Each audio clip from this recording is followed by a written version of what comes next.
plan to generate, according to them, 20,000 jobs and a new sprawling East Coast campus. Bloomberg's Mark Gurman joins us now to dig into what was, I took away as quite a political statement, first and foremost, who they were talking to, the consumer or indeed the politician with this, Mark. But first of all, put the size and scale into perspective for us.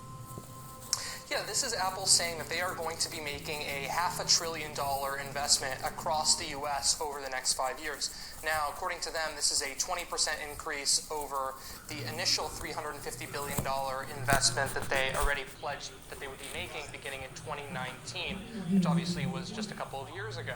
The big question for me is how much of this is money that they would already be investing that they're simply touting to whatever benefit there is there. My sense is that most of it, these are in many cases existing suppliers that they are already using to source individual components for the iPhone and other devices.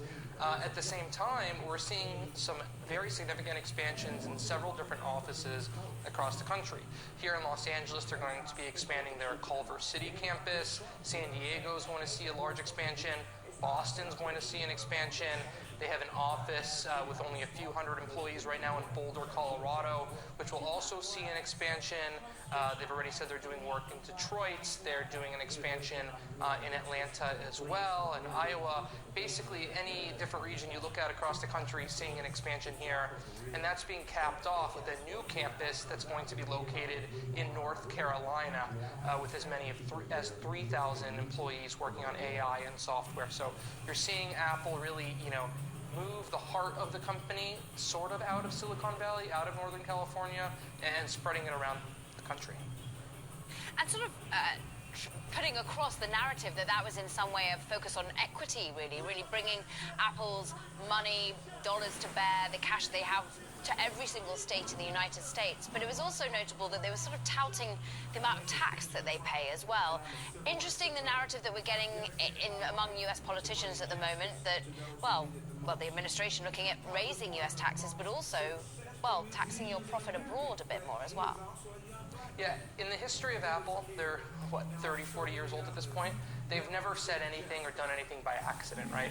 It's no coincidence that later this week we're going to see earnings results from the first full quarter of the 5G iPhone 12 line. And make no mistake, it's going to be probably a record-crushing number in many respects, based on them already saying they're going to be making multi-$100 million donations. They pay all this taxes.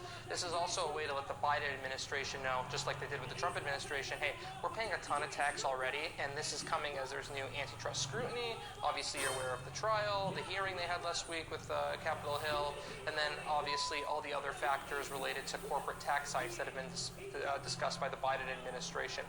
So there's a lot at play here, and it makes sense that they're announcing it just days before earnings, and really at the height of this tax discussion.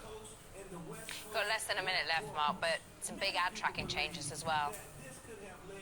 Yeah, so earlier today, on Monday, Apple released iOS 14.5. And basically the news today is that, it's out, right? We've known this was coming already for 6-7 months. They announced it back in June. They delayed it a few months to get everyone's ducks in a row. But the big news here is really that it's Apple. And when you have Apple releasing a new software update, that means you're likely to see 500 million people take advantage of it over the next 3 months or so. So we'll see the results not too far from today. Mark Gurman from Bloomberg, we thank you. Plenty more on Tesla's numbers up next. This is Bloomberg.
Bloomberg Technology. I'm Caroline Hyde in London, in for Emily Chang. Now let's get back to the story of the hour. Tesla out with its first quarter earnings profit, with the top estimates, revenue in line with projections. However, shares just belly a little bit in late trading, leaving traders apparently wanting more. Ed Ludlow, of course, you can run us through it. Yeah, the story here really is that Tesla is getting better and more efficient at building electric vehicles. The rate at which it can cut costs outpace the rate at which prices drop. We know about those price cuts here in the US and China in the quarter. That really helped to boost margins at a time where average selling prices were falling. We also got updates on all the things going on around the world. We know that Gigafactory Berlin and Gigafactory Austin will come online by year end and start delivering vehicles in small volumes. Tesla was able to mitigate the impacts of the global semiconductor shortage by switching suppliers in the quarter and recoding its software, rewriting its software to match the chips from those new suppliers, which was an interesting tidbit. As you point out, shares are lower in after hours, but coming into this, because the delivery numbers of 185,000 in the first 3 months of the year was so strong, expectations were high. But maybe you can ask your next guest about this. The beat was pretty significant. So what was it that investors wanted to see more of? Maybe we'll hear more about that during the call. We also know the big final takeaway. Tesla spent more on digital currencies, cryptocurrencies in the quarter, $1.5 billion, than they did on CapEx. Something to think on as we move into the second quarter. Caroline. They also made a tidy profit, was 100 million or something on it.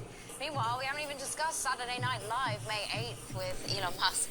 Ed Ludlow, we thank you running us all through the Tesla numbers. Now let's stick with, well, the fundamentals, what there are of them with Tesla, and bring in Garrett Nelson of CFRA. And you've been plowing through the details. We're awaiting the analyst call, but what do you make of perhaps the less than effusive reaction in after-hours trade? Because usually this is a volatile stock, and options were pricing at about a 7% swing.